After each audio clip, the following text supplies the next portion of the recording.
हाँ जी, नमस्कार मेरे प्यारे साथियों। स्वागत है आपके प्यारे से चैनल जीएलएस स्टडीज़ में। तो आज की इस वीडियो में हम 20 महत्वपूर्ण क्वेश्चन देखने वाले हैं एसएसटी का, क्लास 10th का। ठीक है, तो वीडियो में आप शुरू से लेकर अंतिम तक ज़रूर जुड़े रहिएगा और आप देखते हैं कि आपका तैयारी कितना है हो चुका है, क्योंकि एग्ज़ाम में मात्र 2 महीने बचे हैं और आपका तैयारी कितना बेहतरीन और कितना अच्छा चल रहा है इसी को आप इस वीडियो में भांप लीजिएगा। मात्र 4 से 5 मिनट का वीडियो रहेगा। तो चलिए वीडियो को बिना देरी के और बिना समय के वहीं स्टार्ट करते हैं। फर्स्ट नंबर कह रहा है कि रक्त और लौह की नीति का अवलंबन किसने किया था, यानी रक्त और लौह की नीति किसने अपनाया था। मेजनी, हिटलर, बिस्मार्क और विलियम। तक किसने अपनाया था? बिस्मार्क ने अपनाया था, जर्मनी का चांसलर था यानी प्रधानमंत्री। लेनिन की मृत्यु कब हुई थी? 21 में, 22 में, 23 में और 24 में। तो लेनिन की मृत्यु 1924 में हुई थी। 1921 में लेनिन ने नई आर्थिक नीति लागू की थी। चलिए, दास कैपिटल के लेखक कौन थे? तो दास कैपिटल के लेखक कौन थे? तो दास कैपिटल के लेखक कार्ल मार्क्स थे, समाजवादियों का जनक। रूस में कृषि दास प्रथा का अंत कब हुआ था? तो कृषि दास प्रथा 61, 62, 60 या 70। ठीक है, तो रूस में कृषि दास प्रथा का अंत कब हुआ था? तो कब हुआ था? 1861 में। Option number A is right answer. आइए नेक्स्ट देख लेते हैं, जिनेवा समझौता कब हुआ था? तो जिनेवा समझौता, पांचवा का आपका सही जवाब, बिल्कुल करेक्ट जवाब कौन सा हो जाएगा? 1954। एकदम इंपॉर्टेंट वीवीआई क्वेश्चन, इसको लगा लीजिएगा, आपके 2025 के एग्जाम में एज इट इज पूछे जाएंगे। चलिए नेक्स्ट देखते हैं, वियतनाम में टोकिन फ्री स्कूल की स्थापना कब हुई थी? तो 7 में, 8 में, 10 में कि 11 में? तो एकदम वीवीआई और एकदम इंपॉर्टेंट क्वेश्चन है। तो टोकिन फ्री स्कूल 1907 में हुई थी। चलिए, रामपा विद्रोह कब हुआ था? यह भी वीवीआई है, बहुत हाल यह क्वेश्चन पूछा जा चुका है और ये आपकी भी पूछने की ज़्यादा से ज़्यादा संभावना रख रही है। रामपा विद्रोह कब हुआ था? 16 में, 17 में, 18 में या 19 में?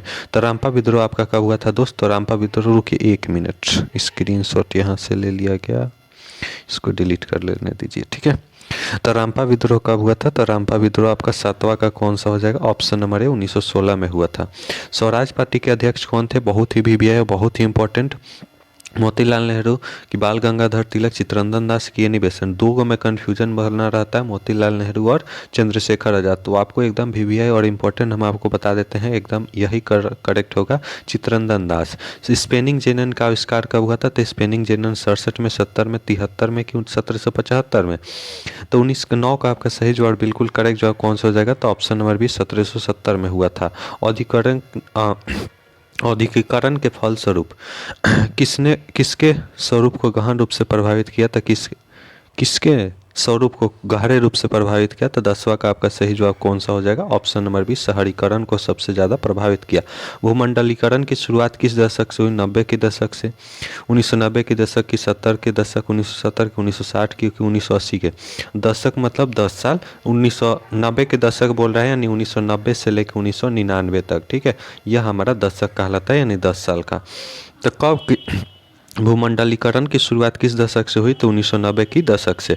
चलिए नेक्स्ट सेक्शन, भारत में पहला छापाखाना किन लोगों ने लगाया? तो भारत में सबसे पहला छापाखाना मतलब छपाई किया जाने वाला, ठीक है, तो वह किसने लगाया था? पुर्तगालियों ने। सबसे पहले पुर्तगाली नहीं आए थे 1498 ईस्वी में। कौन आया था? तो कौन आया था? वास्को डी गामा आया था। सत्ता में साझेदारी का सबसे अच्छा उदाहरण प्रस्तुत करने वाला राष्ट्र कौन सा है? तो सत्ता में साझेदारी का सबसे अच्छा कौन प्रस्तुत किया है? तो ऑप्शन नंबर सी बेल्जियम। ठीक है, चलिए नेक्स्ट क्वेश्चन, क्षेत्रवाद की भावना एक कुपरिणाम है, मतलब क्षेत्रवाद की भावना से क्या होता है?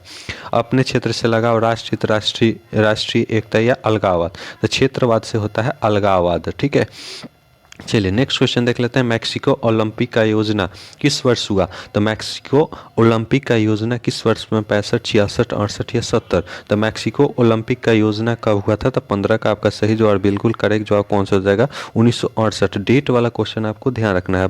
50 सेकेंड बचा है, चलिए देख लेते हैं। 5 मिनट यानी 6 मिनट लगभग तो जाएगा। भारत में संविधान के 8वीं सूची के अनुसार कितनी भाषा को मान्यता दी गई है? नो बकवास, ओनली वन रीडिंग इस वीडियो में करेंगे। बकवास बहुत आदमी करते हैं, ठीक है, लेकिन आपको हम पूरा डिटेल में, आपको 5 मिनट देखिए, अच्छा से देखिए। तो 16 का आपका सही हो जाएगा 22। चलिए नेक्स्ट क्वेश्चन, बिहार में पंचायती राज संस्था है, तो बिहार में पंचायती राज संस्था कितने स्तर पर बांटा गया है? तो कितने स्तर पर बांटा गया है दोस्त? एक स्तर पर कि दो स्तर पर कि तीन स्तर पर कि चार स्तर पर? तो कितना स्तर पर? तीन स्तर में बांटा गया है। किस देश में बहुदलीय व्यवस्था नहीं है, मतलब बहुत दल शासन नहीं करते हैं, ठीक है? तो वह कौन सा देश है हमारा? पाकिस्तान है, भारत है, बांग्लादेश है कि ब्रिटेन है? तो देखिए भारत में जैसे अभी एनडीए का सरकार है, तो एनडीए के सरकार में भाजपा भी है, तो यह बहुदलीय हो गया, भाजपा हो गया। आपका कौन सा है? आपका भाजपा हो गया। फिर यह नीतीश जी का कौन सा है? जदयू हो गया। यह सब ही है, ठीक है? तो वह आपका क्या हो गया? बहुदलीय हो गया ना। उसी प्रकार अगर ब्रिटेन में देखा जाए तो एक दलीय शासन व्यवस्था होता है। चलिए, बांग्लादेश नामक नया देश का निर्माण कब हुआ था?